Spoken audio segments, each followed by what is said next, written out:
What's up, everyone? This is Dariusz Kalbarczyk, co-founder of MG Poland, JS Poland, AngularMaster.dev and WorkshopFest.dev. Welcome back to the JavaScript Master Podcast. Today, together with Kevlin Henney, who is an author, keynote speaker, technologist, trainer and independent consultant on software development, we will talk about 97 things every programmer should know.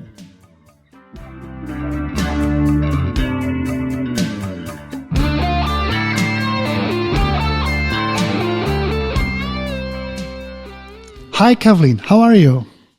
I'm very well. Good morning, Darius. So before we dive into the world of technology, for those who don't know you yet, please tell us about yourself. Yeah, I'm an independent consultant, trainer, workshop leader, writer, whatever. So I've been working for myself for many years, and I deal with a number of different things, all the way from kind of programming practice through to kind of big picture development process, architecture. I'm very interested in kind of both programming languages, but also in people's development skills. I think development culture is very interesting, as well as the organizational side of things. So those are the areas I'm interested in. That's what I do. So I guess I appear on various people's feeds for people who know me. I give talks, and I also have a blog and write the occasional article.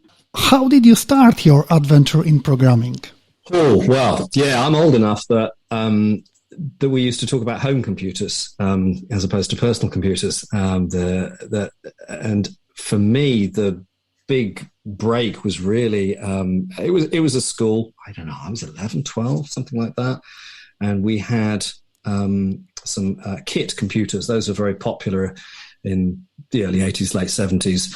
And so, bare circuit boards and then a keyboard, and typically a Z80 or a 6502 processor. And my school had one of each. So that's what I learnt on. And it was absolutely fascinating to me, the ability to just be able to do this, just to be able to instruct and get kind of a response, and also the whole technical side of things.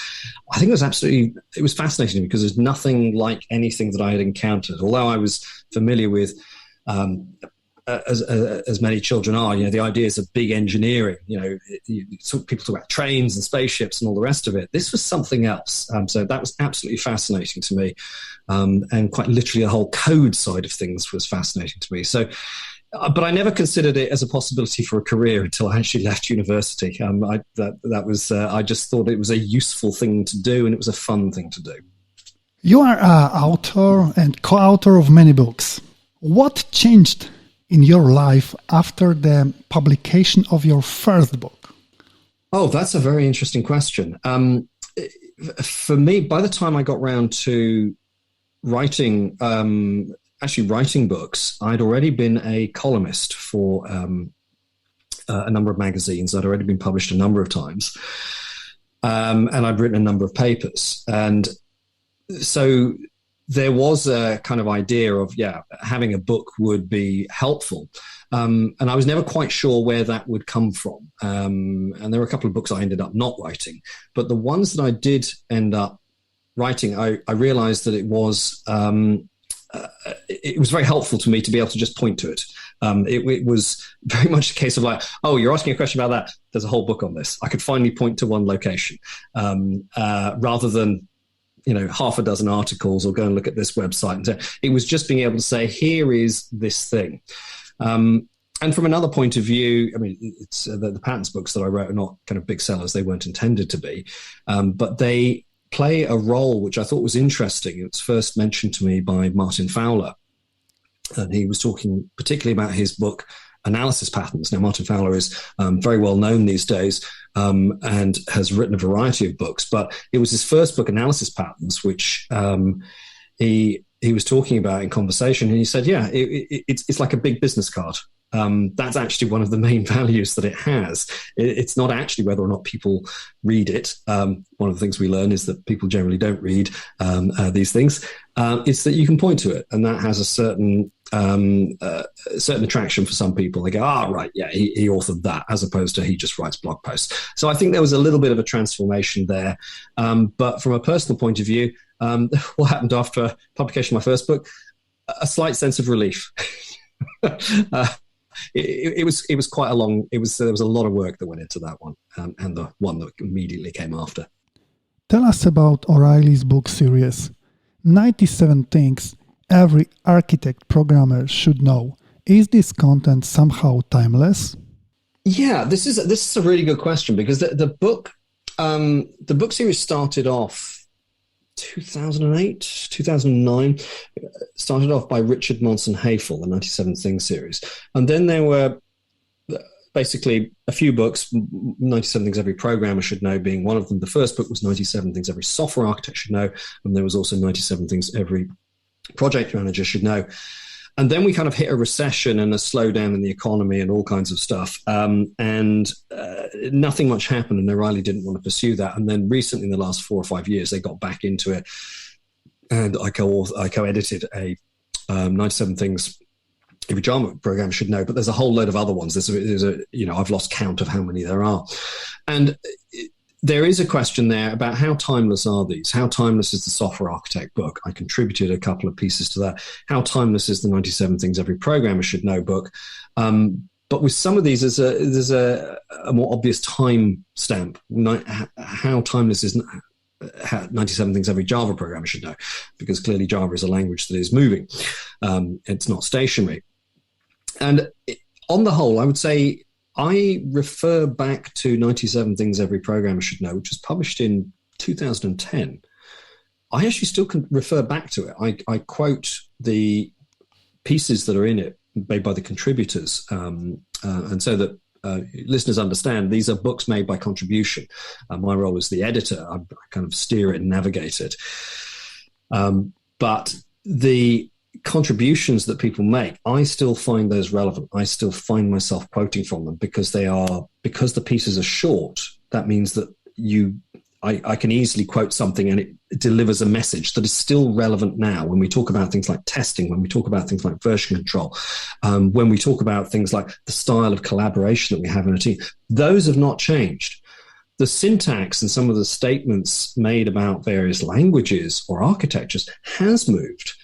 For example, the 97 Things Every Software Architect Should Know was published before microservices were a thing. In fact, they were published before many trends that we would now consider to be important. So whenever there is a piece that specifically refers to a technology that has a timestamp that I would say makes it less timeless, doesn't mean there's any problem with the advice unless there's a technology that comes along and contradicts it, or completely displaces the problem.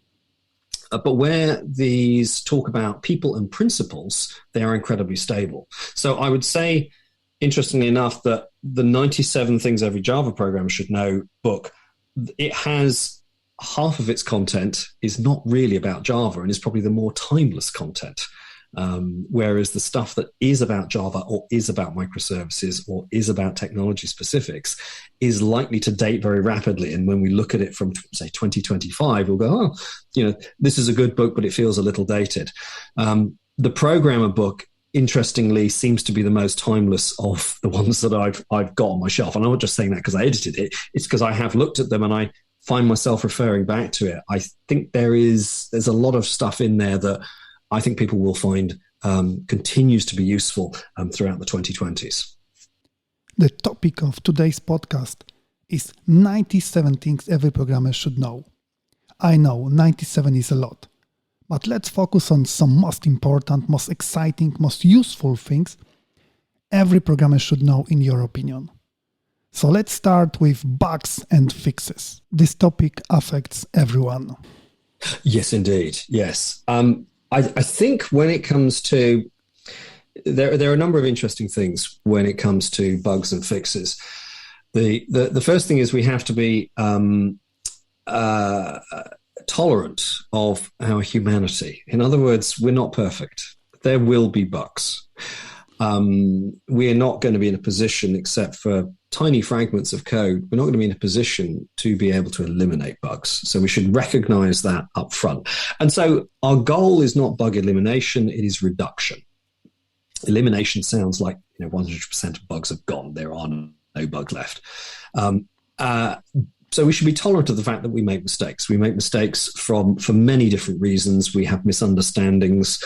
The very capability of understanding somebody is also laced with the fact that we might misunderstand them. Human beings, we are filled with possibilities. We imagine when somebody gives us a requirement or when somebody describes something, our skill is at being able to expand on that. So they don't have to tell us everything, because otherwise they would be programming us. So that's our skill. We expand on that.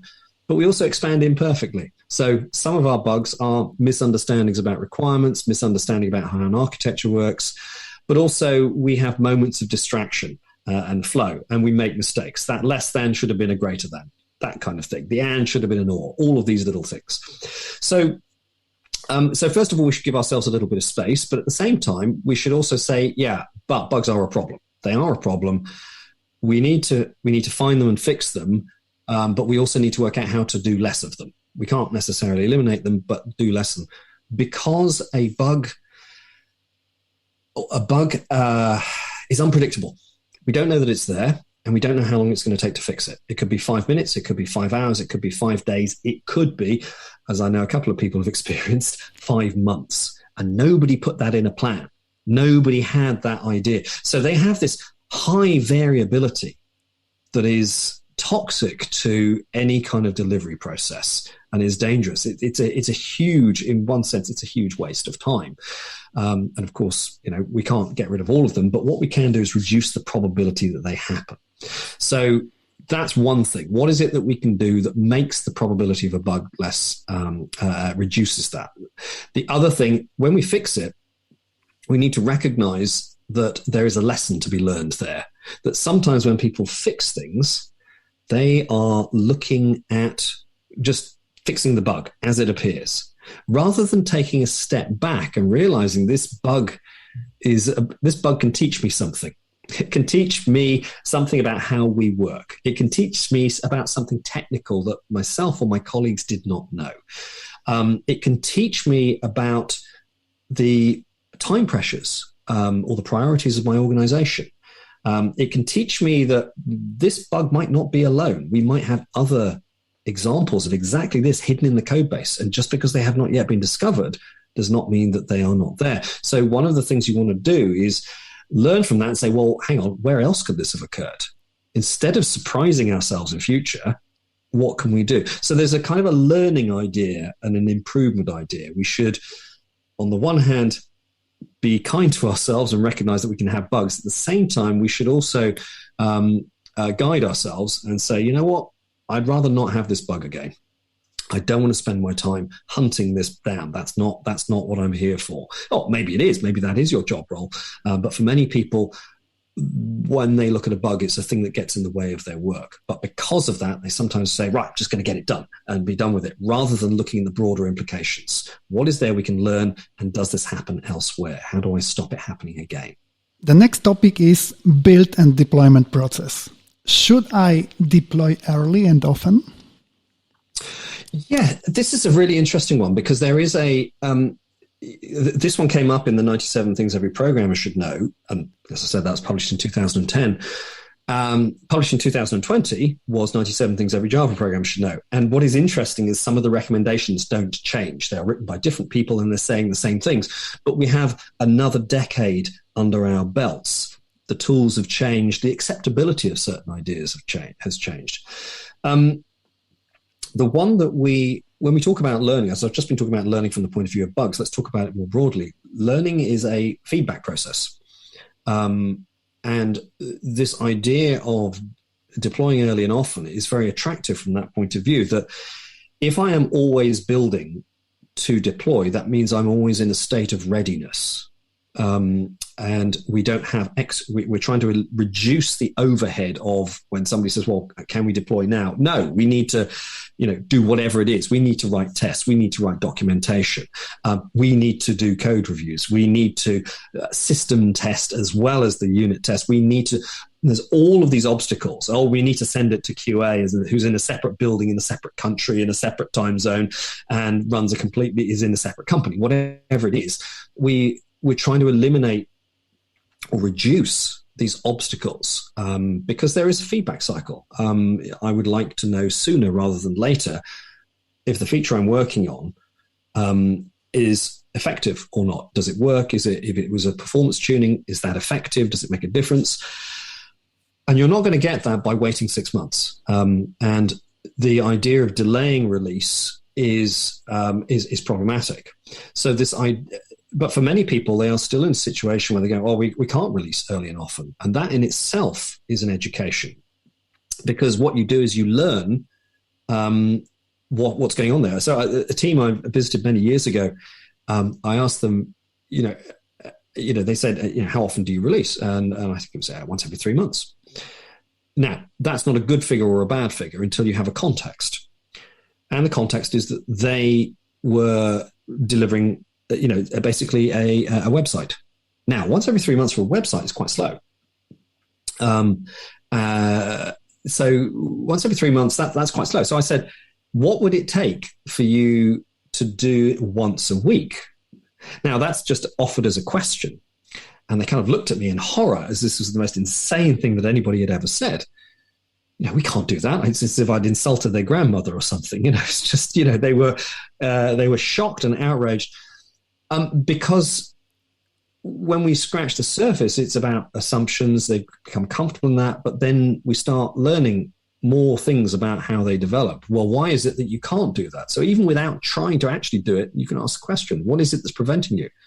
One of the things that was preventing them is that it took manual testers 3 months to test their product. That's why it took 3 months.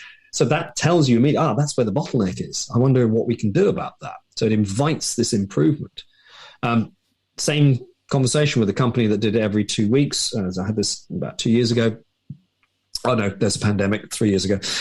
I always have to adjust for pandemic time. 3 years ago. And for them, they were releasing roughly once every 2 weeks. But I said, what would it take to do it every day? And again, that was kind of shock and so on. But in that, you start learning things. So the idea of having, what is it that we can do to streamline the whole process? If you like, the history of software development is one of moving to greater continuity. The term continuous integration was introduced in the 1990s as an idea. And we now have continuous everything. But when we go back further in time, we realize that the way that we would work and the way we would program, people would, this is before my time, but, they'd write out the code on a sheet. Somebody would go and punch it in, and then you'd get the results of the compilation the next day. And that is a very discontinuous cycle. And we've slowly been moving to the point where, an integrated development environment really is integrated. It has everything, or it has the continuity. The idea was we move testing into that as well. We don't test at the end. We test while we're doing it because we don't have to have an end. So this idea of shifting things, I think that's really important. It also offers you this continuous feedback. The downside, however, and this is really important when we ask, should we deploy early and often, is first of all, you need to recognize the context that you're in. The context that you are in may change that. If there are regulations, governance, concerns about safety, is a continuous deployment model the right thing to emphasize at this point? How do I ensure the safety of something? That is quite important. Do I need to deploy that? That becomes an issue. I'm sure that many people find we end up with continuous frustration as users because what is it that you're deploying? If you're deploying bug fixes, that's great, but let's figure out how we can reduce the bugs. But if you're deploying new features continuously, that can be slightly disorienting for a user. You're not helping them, you're confusing them. If I keep moving buttons around and adding features and go, well, wait a minute, what happened? Or removing features, relabeling features, you put people in a state of continuous dizziness. It's a kind of permanent software gaslighting. They're not exactly sure what they're looking at. So actually, don't deploy often to do incremental features on a daily basis or multiple times a day. You're going to confuse your users. Users require stability. Look for improvements that are invisible to them, and make sure that you're, in other words, give them a sense of stability. That's the most important thing. If you're using continuous deployment to cover up for the fact that you have continuous bugs, that's the thing you should be learning. And you should, continuous deployment is part of a suite of learning skills and feedback skills. If you're only doing that, then you're probably frustrating your users, and you're probably not solving your bug problem either. So you should also ask your question, how would I do this if I had to deploy less often? So there's an interesting question. What would I do? Oh, I'd probably pay more attention to tests and code review. Oh, okay. So we can do that and deploy continuously, but always ask yourself these questions. Yeah, user point of view is totally different than programmer point of view. Yeah, obviously, we all know people who are not users, and their view of software development is very, very different to our view. Just yesterday, my wife and I were just organizing part of our holiday, and went to the airline's website, which has changed again and is broken again. They have exactly the same data integration problems that I've been using the same airline company for over 20 years. They always have data migration problems. So they need to solve that instead of just moving the two of us are going, well, hang on, there used to be a button for this. Where's that gone? Why did they change the website again with no new functionality, but actually it's now seems slower and they've messed our data up. So that's the thing we want to make sure that this more continuous build and deployment approach does not also give people constant frustration. If you are causing constant frustration, step back and say, why are we doing this? Why are we breaking the user experience? Is it because we're not good developers? Or is it because we can improve our development? So in other words, you can't just say that build and deployment is your only goal. And we cannot assume that just because you can continuously build and deploy, you are doing the right thing. If that's your only goal and your only measurement, always remember that, you get what you measure, but you also often lose the things that you don't measure. So always keep a balanced view. This idea, this deployment early and often is there to solve a problem, that you don't want to delay experience for users, that there is no reason that people should have to wait till everything is done. That's project thinking rather than product thinking. But at the same time, this is a coin with two sides. We need to understand that there is another side to that. Of itself, it is not good. It is only good when it's taken into account, when we take into account the other things, including user experience. Next hot topic, coding guidelines and code layout. Ah, yes. This is a topic that is sure to inspire a great deal of heat, not always a lot of light, and is quite a good one for discussion. And I think everybody should have that discussion. I think it's important. It's sometimes people say, "Oh, this stuff doesn't matter." Actually, I think it does matter. I think also talking about it matters, because a lot of software is about detail. We have a habit of sometimes saying, "Oh, that's just a detail." We dismiss things. We say it's not important. Actually, we need to recognize that software development is exactly about detail. It's not, if you say, "Oh, that's just an implementation detail." Things that are just implementation details have caused companies to go bankrupt. They've caused terrible accidents. They've caused outages. But, oh, that's just a detail. That's the whole point of software. Software is just details. There's no hand waving. It's all of the details. Everything has to be understood and fit together perfectly. So we want people to be detail oriented. We also need a big picture view. But here I want to focus just on the detail aspect. And layout and guidelines. Well, let's look at it from another point of view. Is there a perfect layout? Is there a perfect set of guidelines? No. Okay. What is the purpose of guidelines? Is it for the code? No. It turns out the code doesn't mind. The code doesn't mind how you format it. It's the people. The reason we have these discussions, and the reason the discussions are important, is because it's a social contract. It's social negotiation.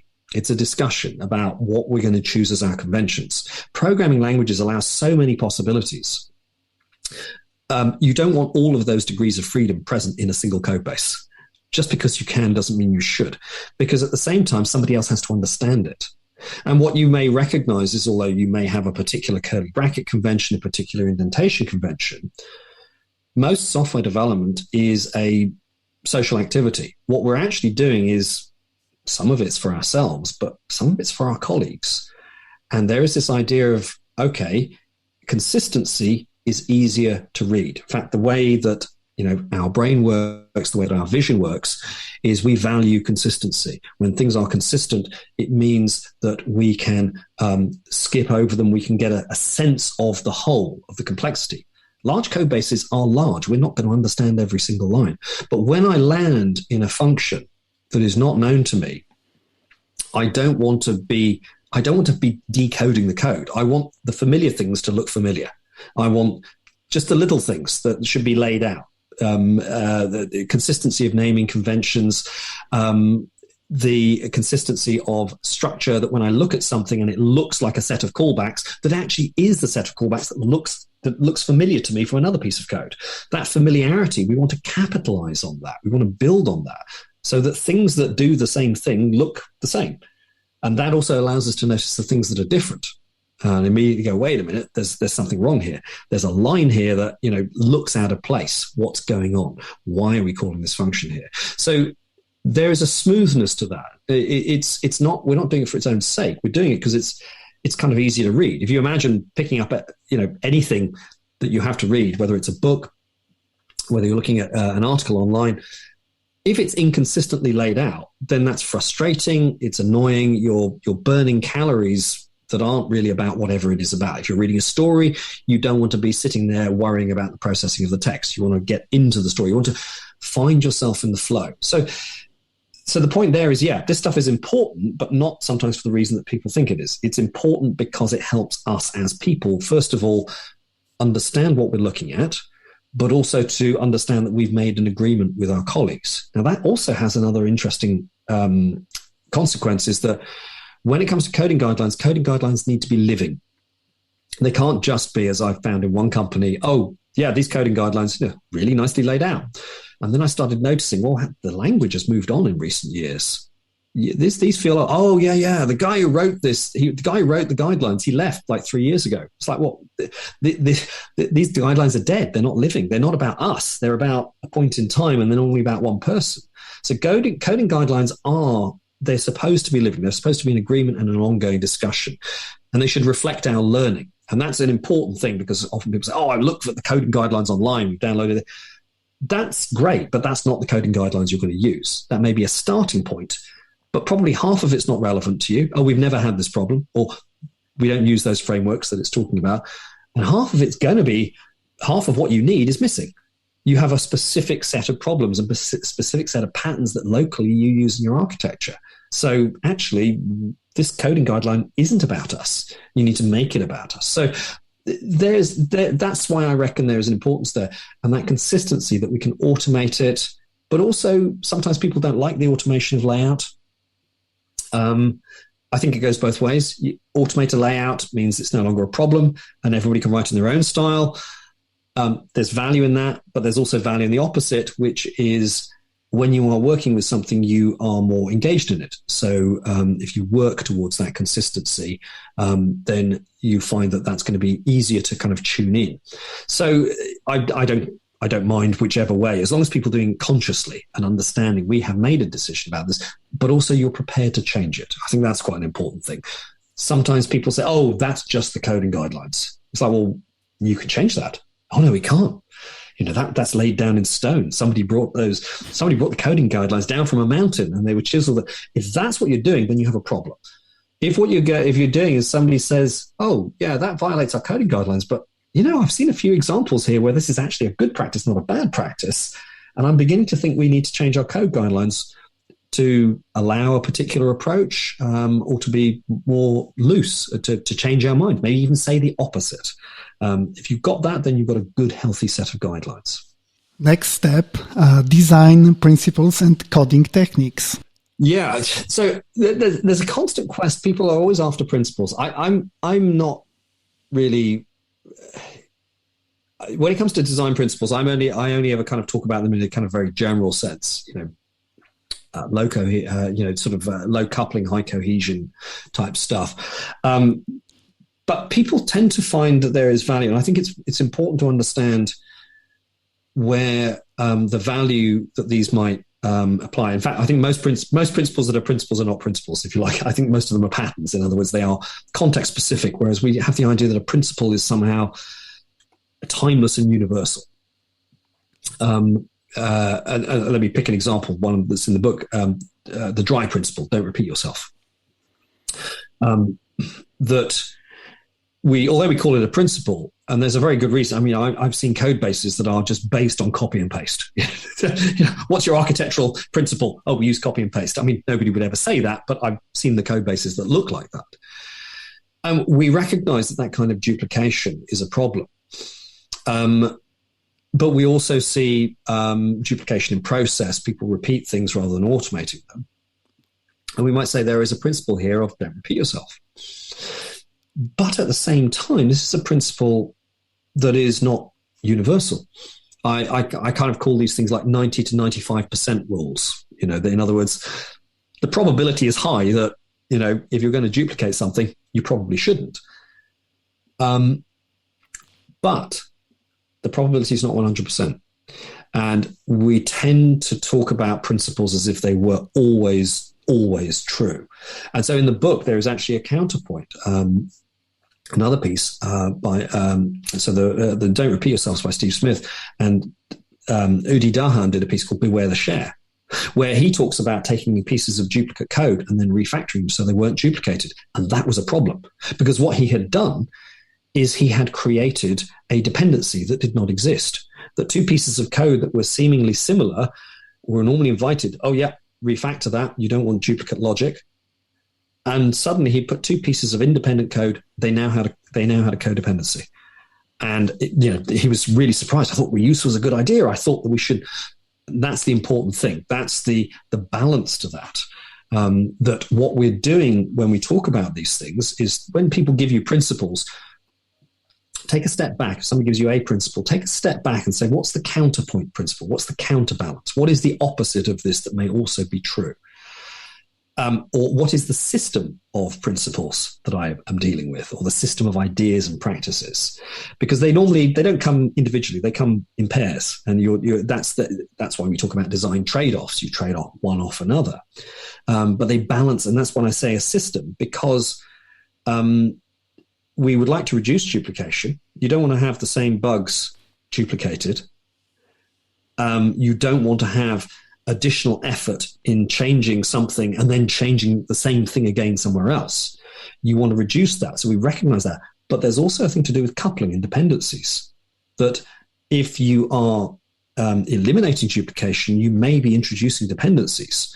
And you have to look at it from that point of view, that it's not just an unconditional good. So for me, whether we use the term principles, whether we talk about patterns, heuristics, or techniques, we normally, as individuals, we pick up one idea at a time. We do it to death. We overuse it sometimes. That's part of the learning process. But even when we're presented with something, take a step back and say, what's the context this lives in? What are the other practices that will be affected?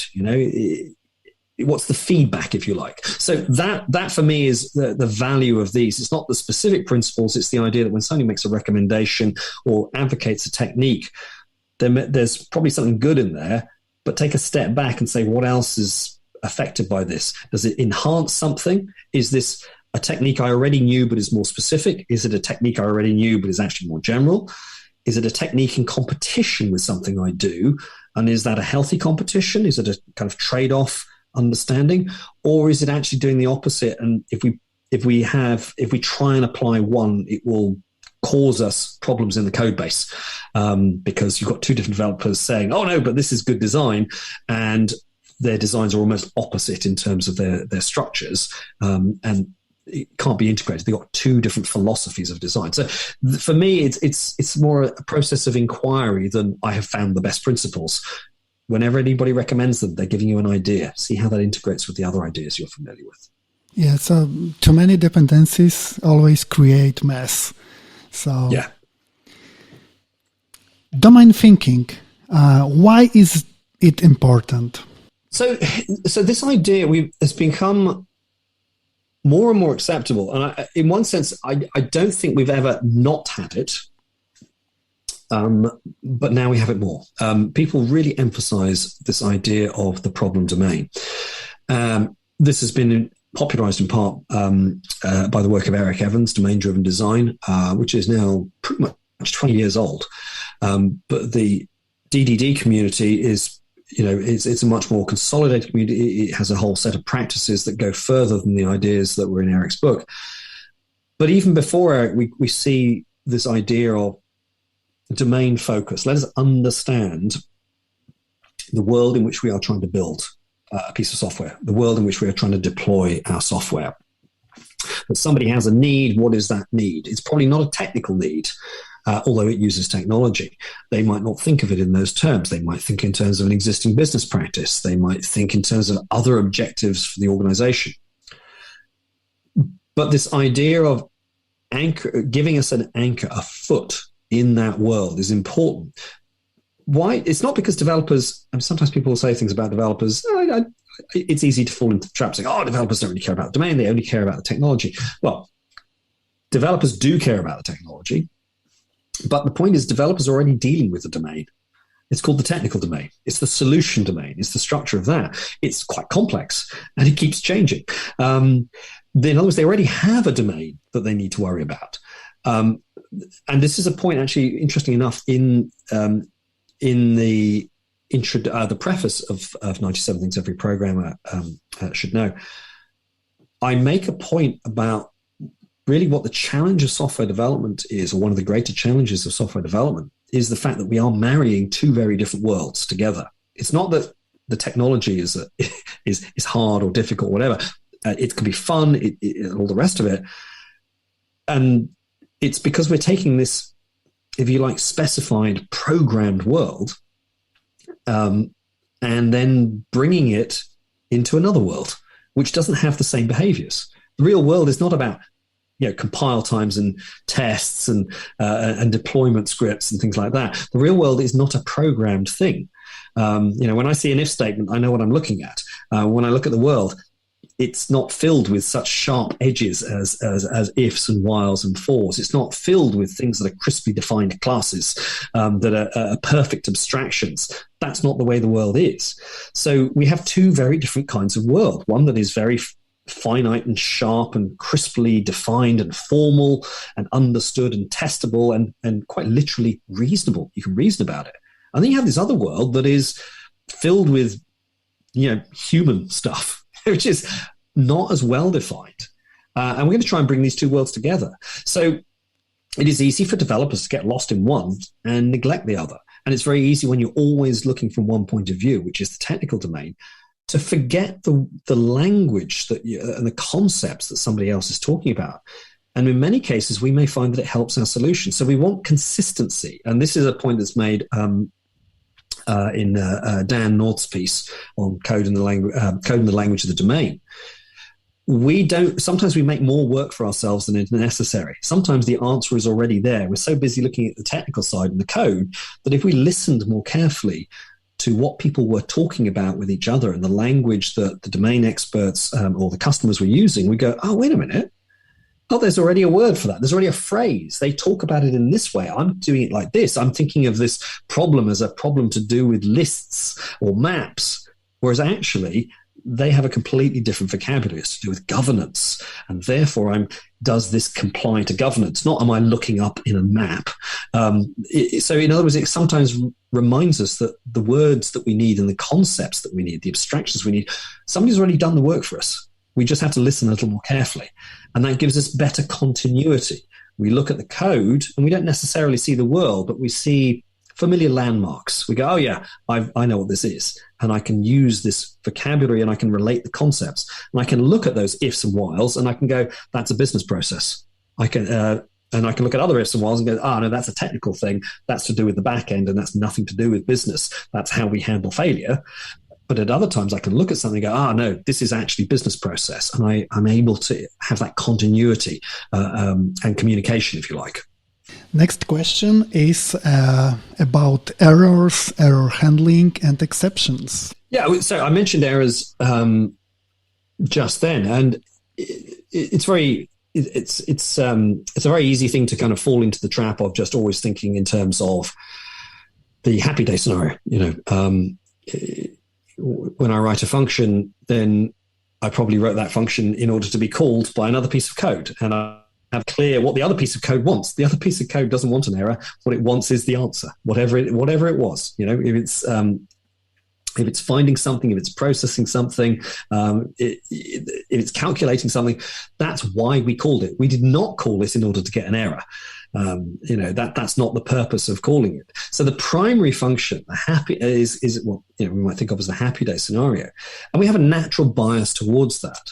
But at the same time, we need to recognize that stuff goes wrong, and it goes wrong for a number of reasons. We need to figure out, first of all, do we have a good way of communicating and establishing this? And this may be the use of exceptions. There may be other mechanisms that are appropriate. We can get, there's a sort of separate discussion there as to how we do that. But the first thing is to recognize, are we picking up the case? Are we handling it in a reasonable way? And I'm going to say that a lot of code doesn't. I mean, a lot of code just sort of says, put it in the log and kill the exception. It's just like, whoa, wait a minute, hang on. That hasn't really handled the problem. You're just making a noisy log. You haven't really truly understood the cause of this. Again, there's a learning to be had here. But there's another side of this as well, is this architectural side. You need to have a fairly consistent and a considered approach. How are we dealing with errors in our code base? I visited a company a few years ago, and what was funny is they've been working on a code base it was a new code base, a fresh code base, for about 5 months, I think. And there were 4 developers. And looking through the code, there were already 4 different approaches to handling the error, for error handling and error signaling and so on. And that wasn't one per developer. 4 people, but 40. It was already at this stage, they had created a bit of a mess, to be honest, because it also falls below our radar of things that are important. We tend to think, remember I said, talking about details, how you handle errors, how you throw exceptions, how you do it, that's just a detail. No, it isn't. It turns out to be really important. If you end up, what you're doing is you're defining the fabric of your system. Anywhere I go, exceptions will propagate. Anywhere I go, even though if I'm using things like optional types and have decided not to use exceptions, or I'm using other approaches, doesn't matter. That suddenly appears in everybody's signature. Okay, and it's now spreading. Okay, and when we have 2 pieces of code that have a different, if you like, there's a philosophy here. If I have 2 different pieces of code that have a different philosophy about what they do with errors, then I've suddenly created an integration problem for myself from something that was a detail. So it's non-local. That's the whole thing. When you're talking about errors, you are talking about how do we deal with things when they go wrong. That's not a local thing. That's actually something that is across the whole code base potentially. So you need to really kind of come at that and say, this is an architectural concern. And come up with a set of guidelines that are consistent and serve you. And in the book, we have a couple of pieces that talk about this. And there are other approaches that we can describe, but sometimes we have approaches that may be about, we separate technical exceptions from business exceptions, make those distinct, because sometimes people they say, oh, something went wrong. What is the thing? We don't know. We don't have a way of breaking that down and decomposing and saying, no, this is a technical exception. This is something that is actually to do with infrastructure. Networks, that it's nothing to do with code correctness. This is a technical exception that may be to do with code correctness, but because we deal with such large code bases that are often dynamic, we should expect that there will be these cases. And then there are cases where somebody's done something and it's violated the business constraint, but we didn't know that at the point that we called. These are all different kinds of things, and we need to distinguish between them. And people need to be aware of that distinction. Otherwise, they just say, "Oh, another exception," or another return value to ignore.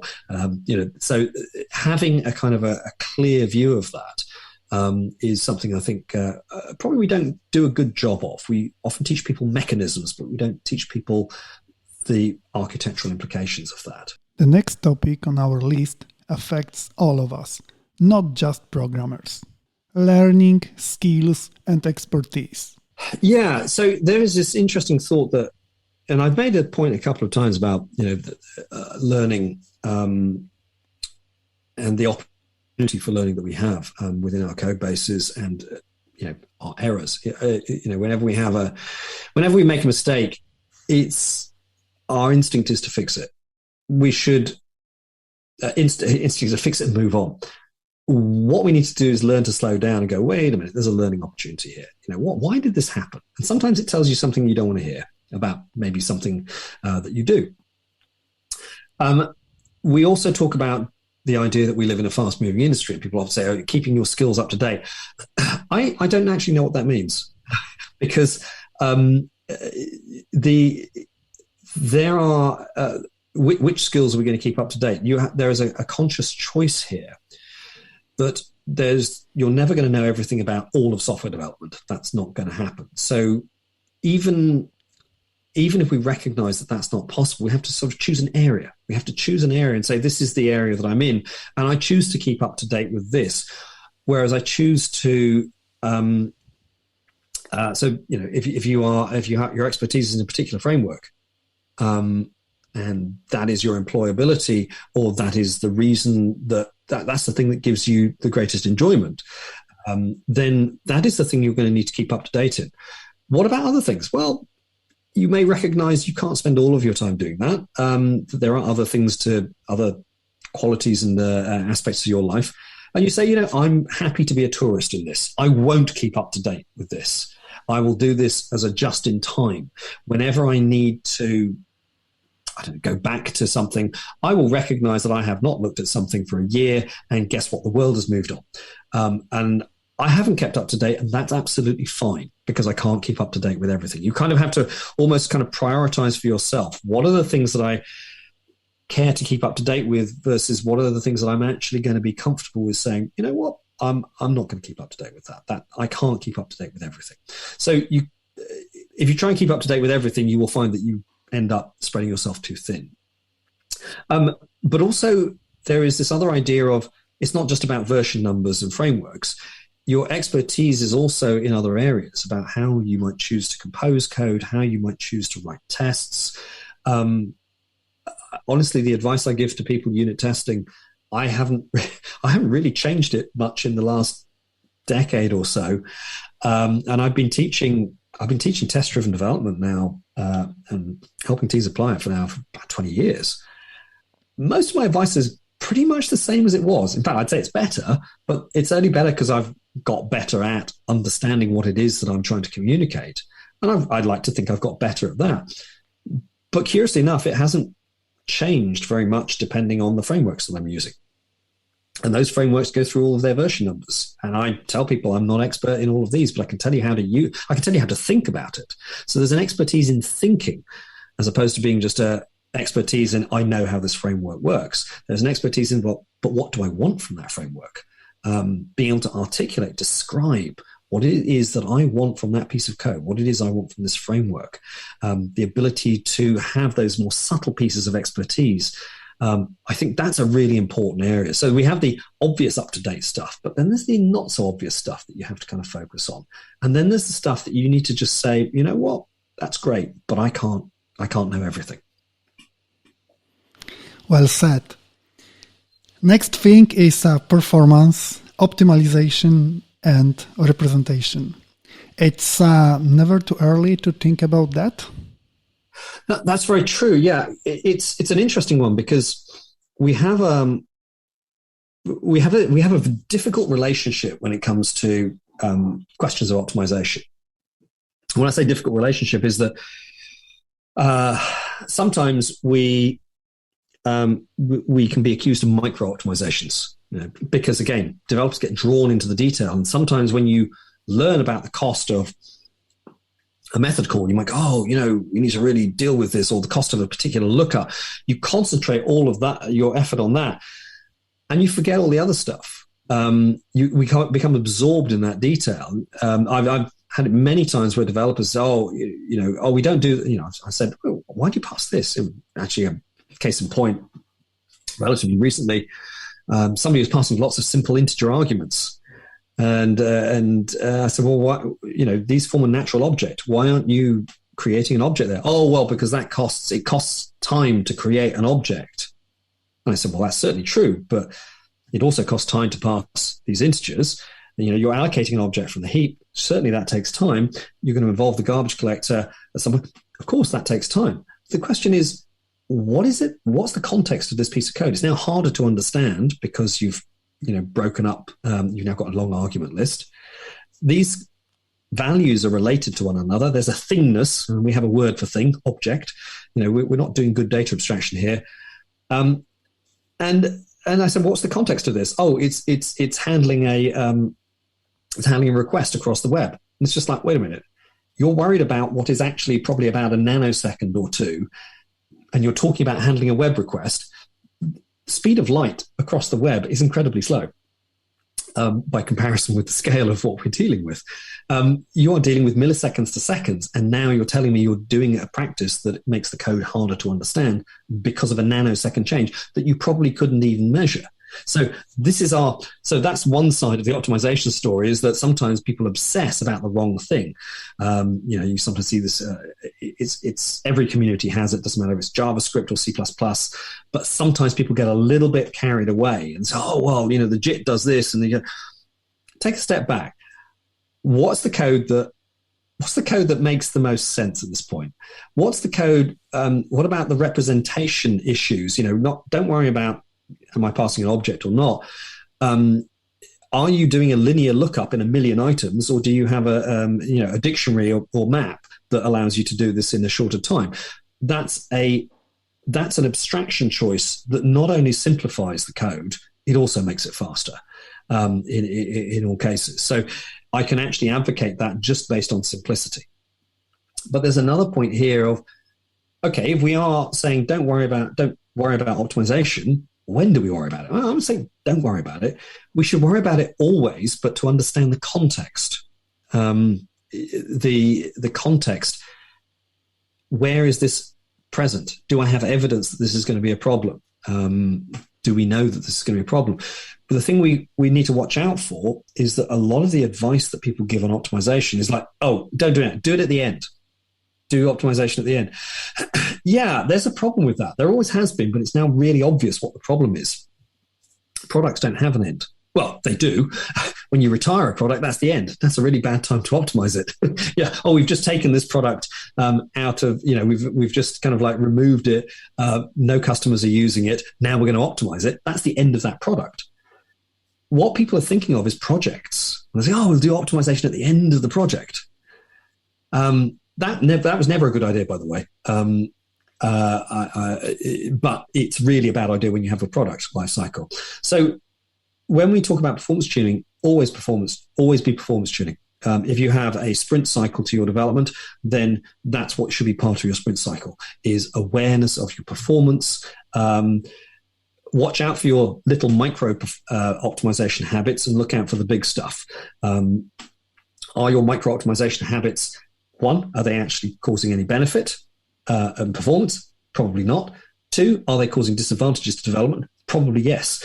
So be aware of those, but at the same time, take that step back and go, am I doing anything here that is just like gratuitously throwing my performance away? It could be a data structure choice, and there are those data structure choices. I think a lot of people underestimate those, but when I look at a lot of code, there are lots of accidental cases where people run up a debt. Oh, did you know that this inner loop is actually calling across a network? Oh, no, I didn't know that. Okay, that's the thing you want to optimize. Not the function call mechanism, or whether you're passing 1 or 2 ints or an object. So be aware of these, but also have that awareness and make it a part of every sprint or every delivery goal. That it's partly. Otherwise, you're never going to do it, and people just get frustrated. I think it's the performance is the hidden side of user experience. It's one of the things when people talk about user experience, they always think, oh, UI design. The biggest difference you can ever make is to make something fast. Most objections to usability disappear when something is fast. It's an the minute I pause and think about it and go, the minute I'm waiting, the minute I'm looking at that screen, the minute I'm hesitating over my mobile phone, that's a performance issue. And I suddenly go, oh, okay. Oh, well, is it hanging? Is it, the minute I have anything like that, that changes my perception of user experience. Speed is one of the simplest considerations. If you make the user experience fast, then most people's objections disappear. But but we're not interested in fast bugs. We're just in a fast, good experience. So yeah, there's a kind of a side there that I think is sometimes we overplay it, sometimes we underplay it. The balance I think is hard. I don't think it's easy, but I think we don't pay enough attention to the broader idea of performance. It's not a developer thing. Now is, I think, one of the most interesting topic, professionalism, mindset, and attitude. And I really like the sentence, write code as if you had to support it for the rest of your life. These are big words, but how true? Yeah. So that particular piece was by Yuri Zubarev, and with that, and I like this. You like that sentence very much. I like it as well, because I think because sometimes we say things that we give people advice that I don't think is always the best advice, even though it might be humorous or something. So there's this idea. Sometimes people talk about write code as if the next person to maintain it, was a mad psychopath wielding an axe. And that's kind of funny, but that's not how you should write code. You should never adopt practices out of fear. I'm going to do this because a guy might get, I'm imagining a guy's going to be really angry with me. It's like, that's actually not very helpful. I've seen the opposite, which I think is much more sympathetic, which is write code as if you want the person who's going to be maintaining it to be your friend. That's much more helpful. And Yuri's point here about, write code as if you have to support it for the rest of your life is about that friend being you. It's compassion, but towards the self. It's self-compassion. It's just like, you know what? I'm gonna care about what I'm going to be doing next. I care about, I want to have that point in future where future me is going to pass me. Thank you. I'm really glad you did that. That was a really good effort. If it had been me in the future, I'd have said, I'd have just not done that. I would have left this code in the big mess of tangled if else statements that it was. But I'm really grateful to my past self for saying, you know what, this is a lookup table. I'm going to just simplify everything. I'm going to take this, I'm going to use an example from Clark. I'm going to take this class of 20,000 lines and I'm going to remove all the duplication. I'm going to find 1,500 lines and future me will be happy and current me will be very satisfied with that. That idea is that you're writing for an audience, and that audience, you should have some kind of compassion with them. They should recognize you can't be perfect. Always remember that, in the future, you know more than you did in the past, and you probably know more than the developer, if it's somebody else, did at that point when they were developing this, because that's where we get our knowledge. Our knowledge arrives to us in the future, but we have to develop the code in the present. So we have to kind of recognize, in the absence of time travel, we've got to be kind to ourselves. But that attitude is really important. And for me, that's the professional attitude is captured not by somebody saying, oh, we need to be professional because otherwise it's unprofessional. That's very circular. It's very much a case of there's an economic case here, and economics is a social science, so it's the social thing, it's the people side of things. I'm going to do something that is going to, either it's obviously going to make somebody else's life easier, or it's going to increase the probability. And we always need to account for probability. Sometimes I will do things in code and I don't know that it's going to improve something in future, guaranteed, but I can say that probably it will. In other words, probably we won't have an error in this part of the code if I write more tests. I can't guarantee that you won't have any errors. My tests are not perfect. But if I do that, I've reduced the probability of that. The probability is that somebody's going to experience something better as a result of that. So sometimes we can't work in terms of certainties. And that's kind of the attitude. The other thing is communication. The attitude is, I mentioned this idea of others and social a lot. It's a social thing. I'm communicating that when I write code, when I write a build script, the build script is the same thing. Scripts, we sometimes treat these as second-class citizens.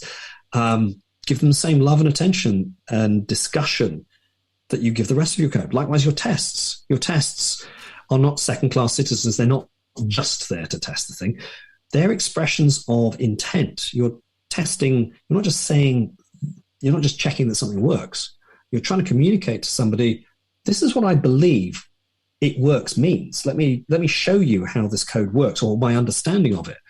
My understanding may be wrong, but at least I've been clear about it. And somebody else can, in future, can look at that and go, oh, yeah, Kevlin misunderstood that, but I see what he's trying to do. Rather than, I have a sense of mystery about this code. I don't know what it's doing. I don't know why. I don't know what the developer was thinking.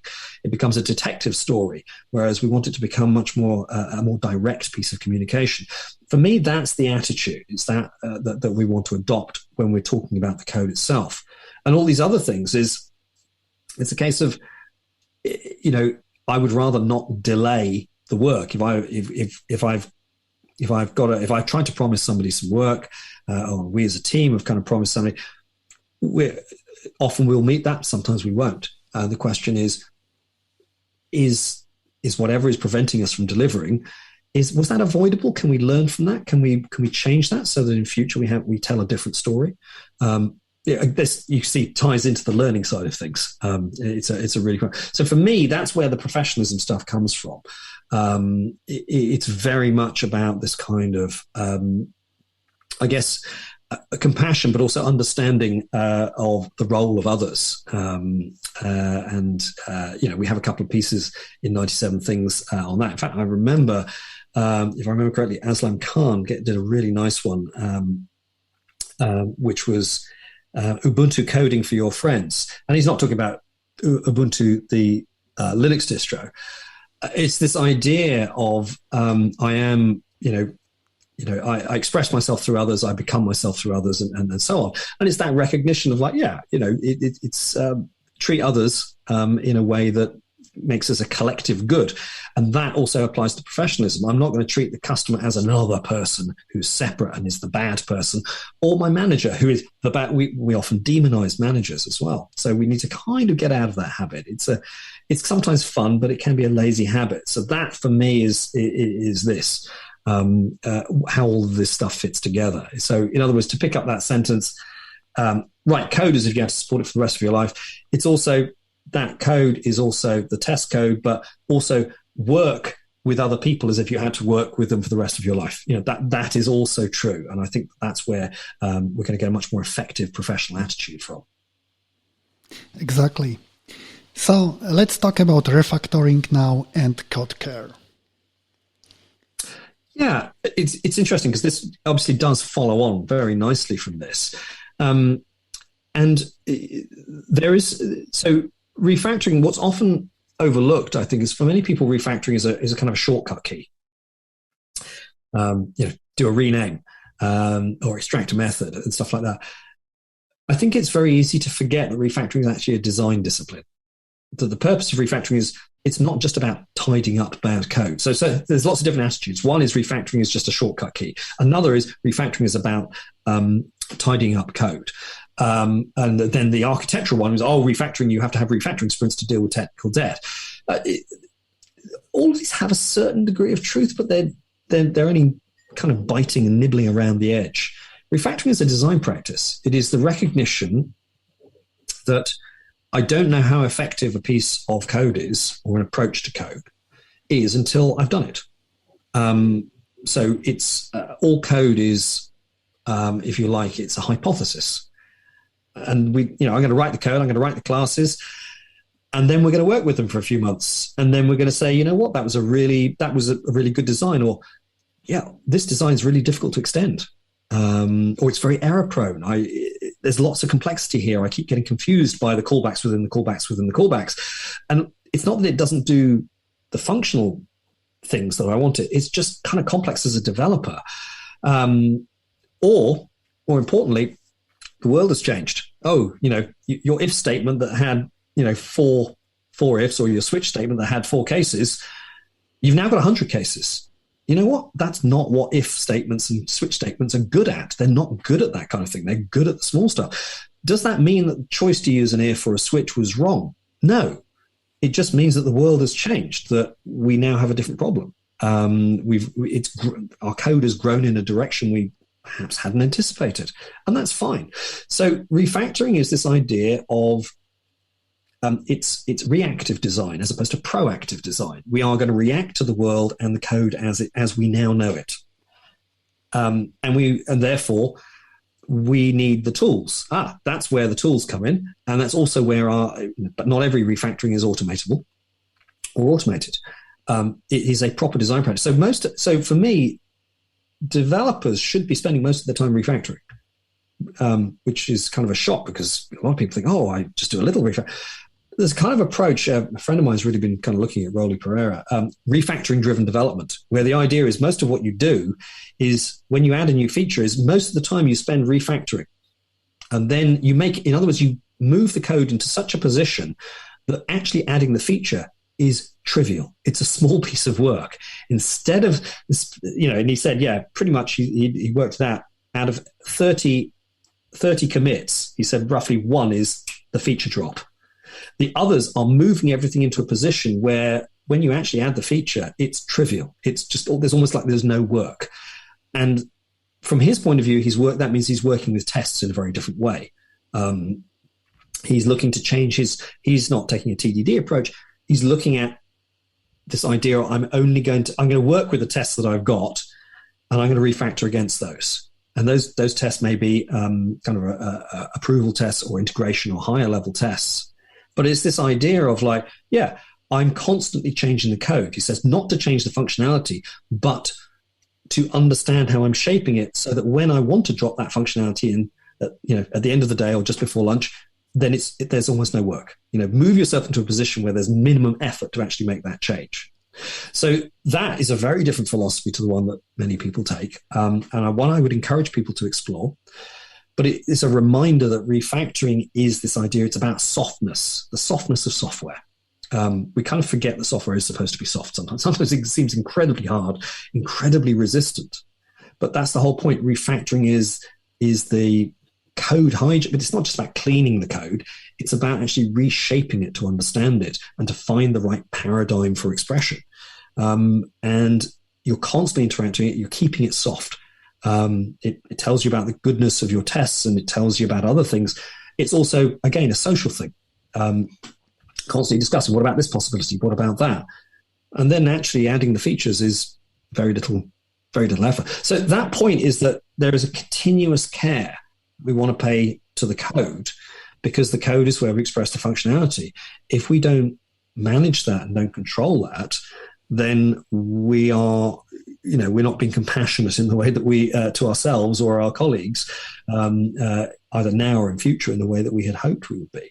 So for me, it's integral with this idea, and I find it. I know when people haven't understood refactoring, when they say, "Well, I could refactor this code, but I've got a priority to add a feature." Why do you think these are different or in conflict? When we look at product development, there is no conflict here. If you cared about features, you would refactor. It's only people that don't care about features. Yeah, we're going to add this, and we're going to rack up unmanaged technical debt because that's going to slow us down in future, and it's going to really frustrate the customer. But we're customer focused, so we're going to add the feature rather than care about the code. That's a paradox. That's a contradiction. It shows you that this doesn't make sense. But it's very easy to be distracted by that perspective. Exactly, it's paradox. You can't concentrate on client when you deliver like a code, like a mess code, or it means we don't care about we care about the client, so we're going to give them something we're not proud of. We're going to give them something that's going to be difficult for us next week. And I think that's the idea, is that the goal when we start again.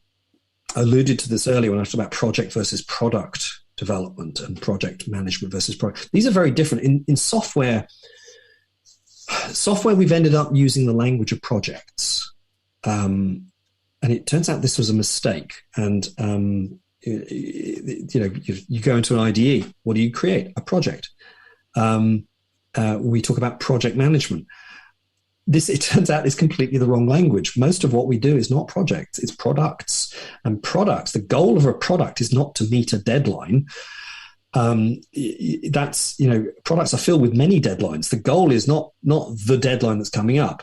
It's the one afterwards and the one after that and the one after that and the one after that. That is your goal. What is going to allow you to achieve that? We're not running 100 meters where you can just, that's it. We cross the line, we're done. You are quite literally running a daily marathon. What is it that allows you to do that sustainably? And the idea that you're not going to care about your code, you're not going to refactor it and reshape it as necessary. And importantly, going back to earlier points, we learn as we go. Future you knows more than current you about this. And you come back at a piece of code and you go, oh, now I understand. What are you going to do with that understanding? Keep it private in your head? Or are you going to be able to put it into the code? You want your code to reflect your current understanding. And collectively as a team, our group knowledge improves. So I don't want to be left with, oh, this was our thinking 10 years ago. Oh, well, what do you think now? Completely differently. Why haven't you made that so? Oh, well, it works and we're afraid to change it. That tells you have a crisis.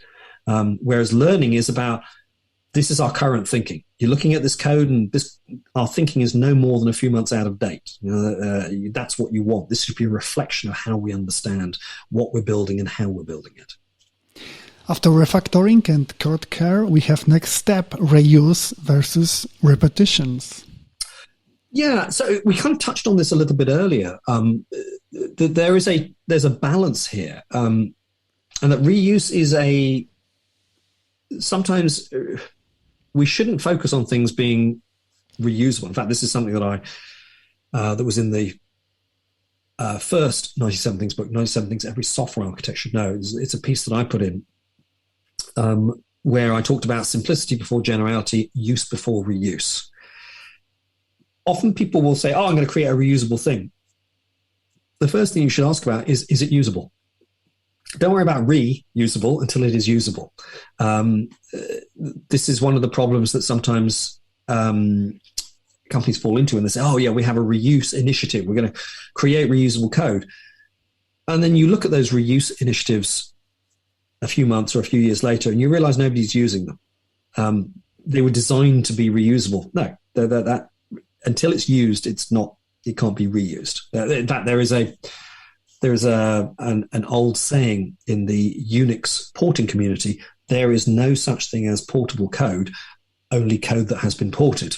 And it's kind of the same here. It's no such thing as reusable code, only code that has been reused. Now, that's not necessarily, it's a strong statement, but it's that statement is there to make us think. Does everything need to be reusable? I don't think it does. Reuse often comes with a number of other things. Reuse suggests that this should be open source.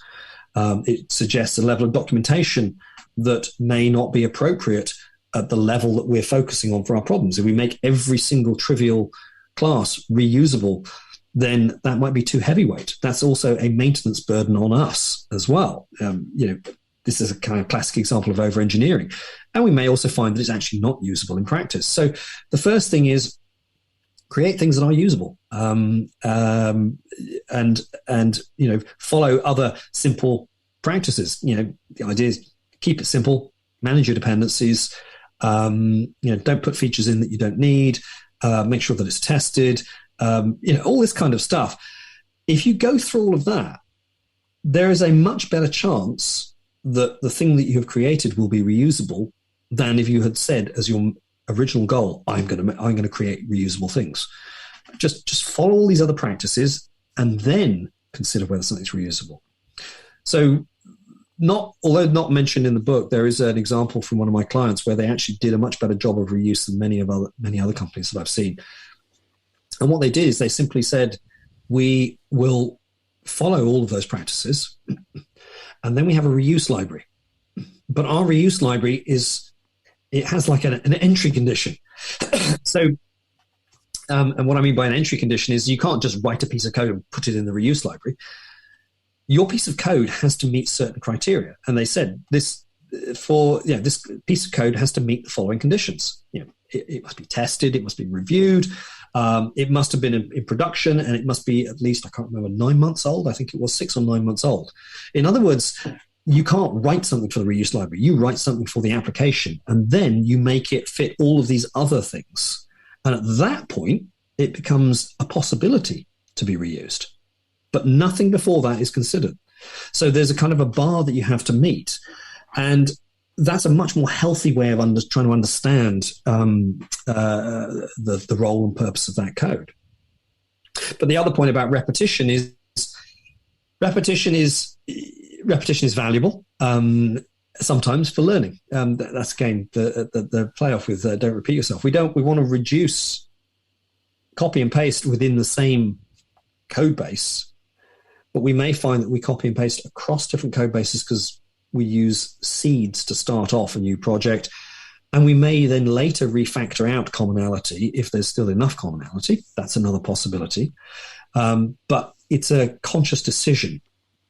But sometimes when we talk about teaching and learning, repetition is really important. So, there's a balance here, but please don't anybody misunderstand me. I'm definitely saying that duplicate code is still a huge, huge problem in most code bases. What I'm describing is the luxury problem that you get beyond that, where you sort of say, actually, I can use repetition strategically and tactically to achieve other benefits, but typically regarded as suspicious. Simplicity. Is simplicity one of the keys to programmer happiness? Yeah. So I've just mentioned simplicity, and simplicity is one of those words that pops up everywhere. You pick up books from the 1970s on programming and they talk about simplicity. This is not a new pursuit or a new obsession. I think part of it is a sense of relief. Programmers are on a daily basis confronted with a lot of complexity. So we would like to imagine that there is a place where things could be simpler. But I think there's also something else about simplicity and the relationship to this idea of this learning. Simplicity is not easy. Simplicity takes time, it takes effort, it takes knowledge. When I first write a piece of code, when I first write a function or a class, it might be simple. The chances are it won't be, because I have not understood enough about how I want to use it. I've not understood enough about how the code base and my colleagues want to use it. So it is likely that it will get more complex as we start adding cases. But I also then need to start constantly looking for, well, is there something I can remove? Is there a simpler way of expressing this? Is there a different way of looking at this that actually makes the problem go away? Sometimes the greatest simplicity is that you remove something. You suddenly realize this was not a feature at all, or this functionality has already been handled by one of the libraries that we've got. My understanding has reached the point that now I understand we already have it. So, an accidental form of duplication. The idea is that simplicity, there is a happiness involved in it, because sometimes it shows you an achievement, a path that you've come through. But it also is easier to understand. It is, and getting the easier to understand thing is, as I say, surprisingly hard. There's a journey here. It's a process. And what you thought was simple a year ago, you may consider it something, you may look at it and go, actually, that's quite complex. I've got a simpler way of understanding that now. But it also gets that higher communication. Is there a better way of describing this? That's the thing we always want with our code. Is there a simpler way of expressing this? And unfortunately, when we try and communicate, sometimes we add too much stuff. That's our temptation. I need to add more stuff to make it clearer. Sometimes we get names. I remember I used to consider one of the biggest problems was that people didn't use long enough variable names or class names. Now I consider we have the opposite problem, that and people are like, oh, it's fine, code completion. It's just like, yeah, that's not the problem we're solving. We're not solving a typing problem here. We're solving a reading problem. And if I find that my method names have their own kind of they're so long that they have their own microclimate, it's just like, actually, we have a comprehension problem. We have an understanding problem. We've over-explained something, and it hasn't made it easier. That what we need to recognize is there's probably an easier idea trying to get out. What is that idea? So for me, simplicity is sometimes not the thing that we get. It's the thing that we're aiming for. And if we're lucky, we get it. But I think that there is genuinely, for a lot of people who are technically minded, there is a satisfaction in something when we find something simple. But there is also just even the less, idealistic view. If I'm dealing with something simple, then that means that it is easier for me to understand. It is easier for me to modify. It goes back to all the other things that we've covered. In other words, it has allowed my work to become easier, and it has allowed somebody else's work to become easier. It has allowed me to deliver something with less effort. It has allowed me to say that the chances that this has fewer bugs, that the odds go, the probability goes down. But also, if I discover that I don't, I did this wrong, because it's simple, that's fine. I can either throw it away or change it easily. It's when things are complicated and unnecessarily complex that we have the problem. Oh, we can't throw that away. Why not? Because it's really complicated and we don't really understand it. Simplicity means I have understood it, and therefore I can treat it more freely. Teamwork and collaboration. And what do you mean by that? So teamwork, like a collaboration between developers, between teams, between companies? Yes, all of the above, in fact. And that's the point there, that I think we have kind of, and we have it. We have this idea of developers sometimes are considered to be very much loners. There's a kind of stereotype about developers that's been around for many decades. But when we, and indeed many of us start off on our own. We start off playing around with stuff, tinkering with things. For me, it was like these old 6502 and Z80 kit computers and that. And we do these programs on our own. These days, all a kid has to do is just like get a web browser, and they can immediately get the JavaScript view, and they can see that, and then they can start playing with it. They can interact with it and experiment. Again, it's an individual activity. So it's very easy to get lost in that idea of like, it's all about the individuals. But when we take a step back, we suddenly realize a number of things, one of which is commercial software development is not just about the individuals. It is about, typically, you are writing for somebody else. You are creating software to fulfill a need, that somebody else's need. But also you're going to work with other people. And that changes that. And we're not very good at acknowledging that there is a shift there. I think some people are very good at acknowledging it, actually. But I think collectively we sometimes forget that there is this transition there. But if I think back to when I was at school, I don't think we really coded things together, except that we did tell each other tricks and tips about how to do things. It was always sharing knowledge, even just as kids. You're sharing knowledge. I'm showing a trick to my friend. My friend sort of comes back with this other idea of like, oh, maybe this is you, or I will just copy and paste a piece of code that he's done, or vice versa. In other words, we were always doing this, but we still thought of it as our own activity. We needed to kind of invert that perspective. So that's where people start. So the reason I picked on this is because people start in many different places, and it's very easy to get caught up in the idea of like, it's just an individual's journey. That's collective. As part of a team, you want to kind of understand that you are shaping a code base. You very rarely arrive and there's nothing there. There's stuff there. There's code from people you will never meet. There's code from people who are working side by side with you. There's code from people who are working in remote locations. And you're all collectively trying to create a thing, a product for somebody. And there are other people involved in the process. So it's very people oriented, but we happen to be using a currency that is strongly technical. And when we look at it like that, I think that should help us try and understand the relationships we want to have with the people around us. And I think that would be a little more, that's what we need to focus on a little bit better. We get a little bit caught up in the individualist view of how we started, or how many people start. I would say that view is not shared by everybody. in the sense that some people initially get into software development because they see the teamwork. When I look at some professions, I actually regard their teamwork as far less functional than what we do in software development. We spend so much time worrying about teamwork. We've actually become relatively good at it compared to some professions. There's a sort of a curious case there that I think software developers have better teamwork than they think they do, than we give ourselves credit for. Most of the tools that we've created are all about communication, whether it's email, or whether it's version control systems. It's all about trying to work with other people. So we've kind of got a long history. We need to acknowledge that more formally. Let's sum up this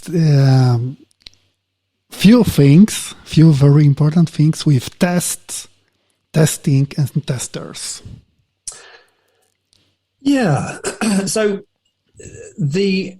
I kind of hinted at earlier the idea of tests as being tests are a form of communication. They're not just about checking that something's okay. They're a form of communication. They're trying to give me as a developer the opportunity to externalize my thinking. This is how I think I understand this.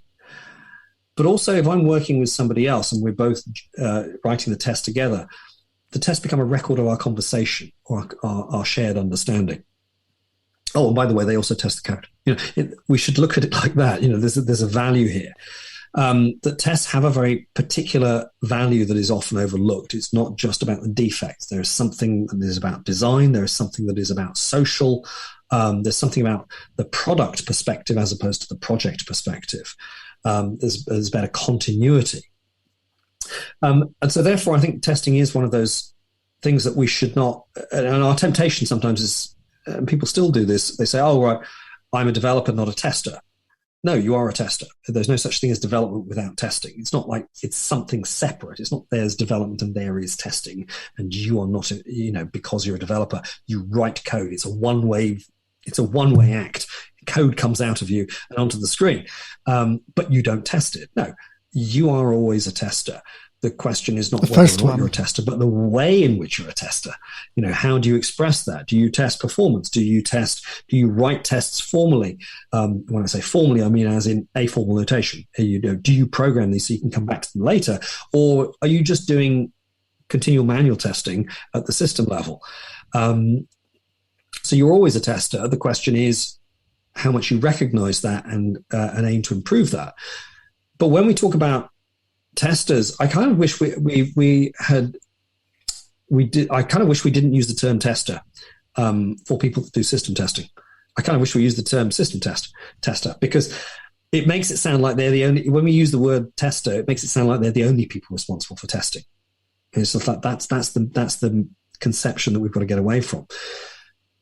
When we look at it from another point of view, we may say, well, hey, I'm a developer, I'm code focused, and this is an area I understand.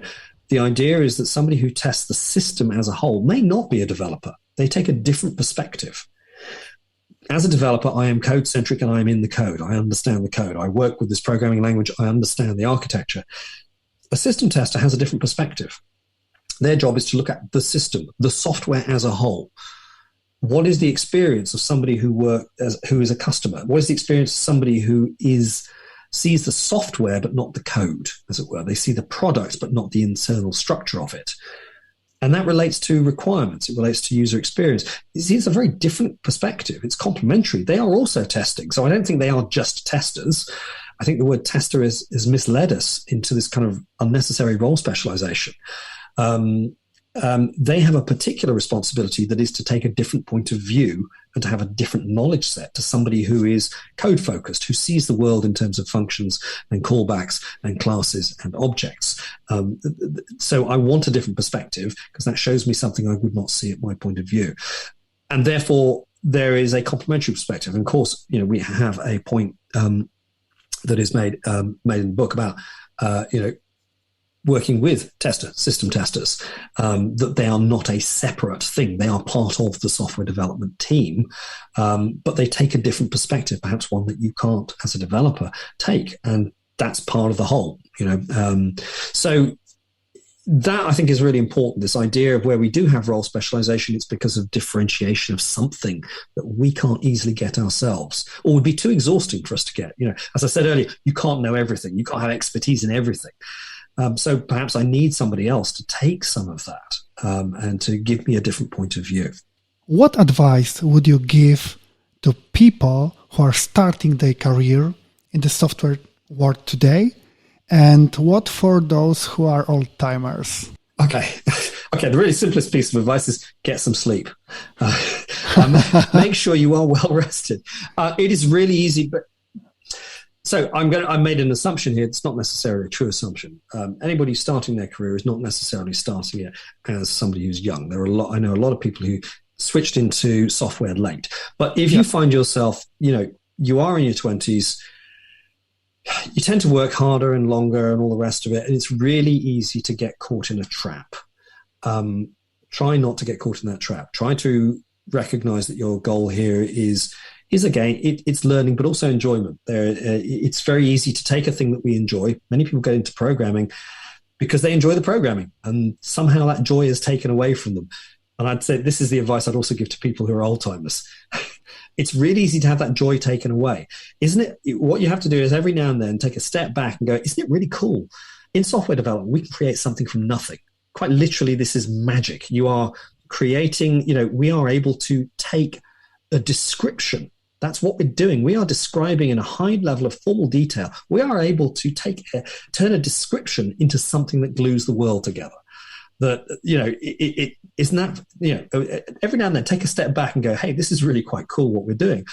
Don't lose your joy. If you like playing around with technical things, then don't lose that joy. It's really easy to lose that.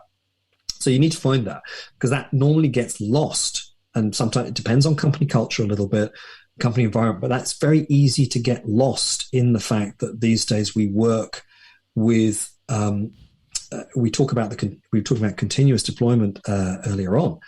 The danger is if we're not careful, we become continuously exhausted. That we are always chasing, instead of deadlines once every few months, we have a deadline every day, every week, It is easy to get tired. It is easy to work yourself to the point you no longer enjoy this and can't see anything outside it.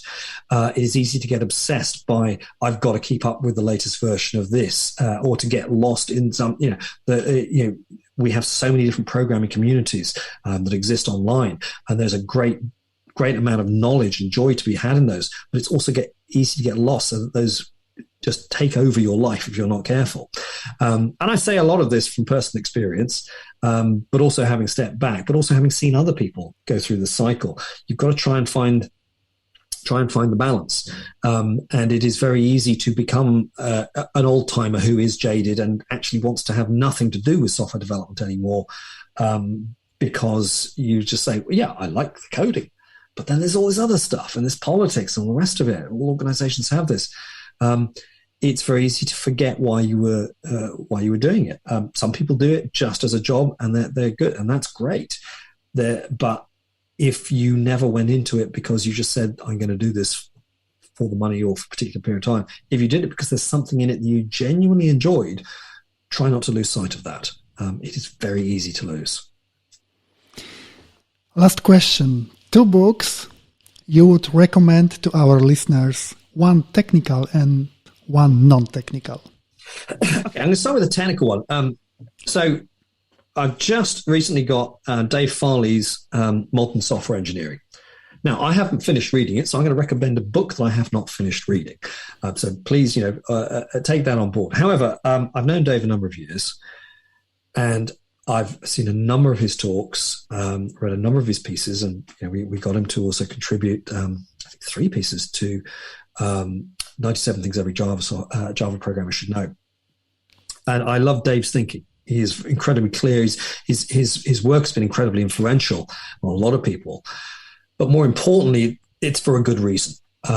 He has a clear approach, clear thinking. He's got a good understanding of the history of software development. And I think that's important because we forget our history. Software development has a very long history. And when you understand what are the more timeless principles and approaches, you start it allows you to keep up with some of the changes, let's put it that way, when you start taking a bigger picture view and you can see things in context. And so Dave has a very particular tradition, but also a really good, simple way of explaining things simply. This book cuts across a lot of different levels of scale, different disciplines of programming, and different subcultures. It doesn't matter where you're developing, if you are web or mobile, if you are embedded or enterprise. It cuts across all of these. So that's my experience of the book so far, and knowing Dave, and I've dipped into other parts of the book already. So I'm going to make that as a kind of like up-to-date recommendation. Sometimes I recommend books that are really old. I just, no, let's pick this one. This is a really good book that, from everything that I've experienced from reading it, definitely something that I think should become standard on software developers' shelves. After this recommendation, I have to read it.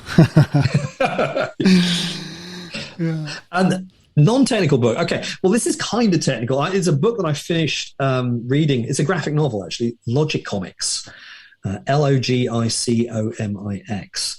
Subtitled An Epic Search for Truth. It's a graphic novel. And by Apostolos Doxiadis and Christos Papadimitriou, with some additional art. It's actually about, it's about Bertrand Russell.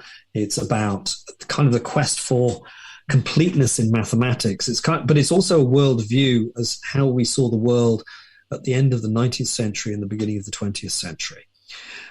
So it acts as a bit of a biography of Russell, but it also touches on many other figures that were around at the time, Frege and Cantor. If you like history of maths, you don't have to be a mathematician. I'm not a mathematician by training.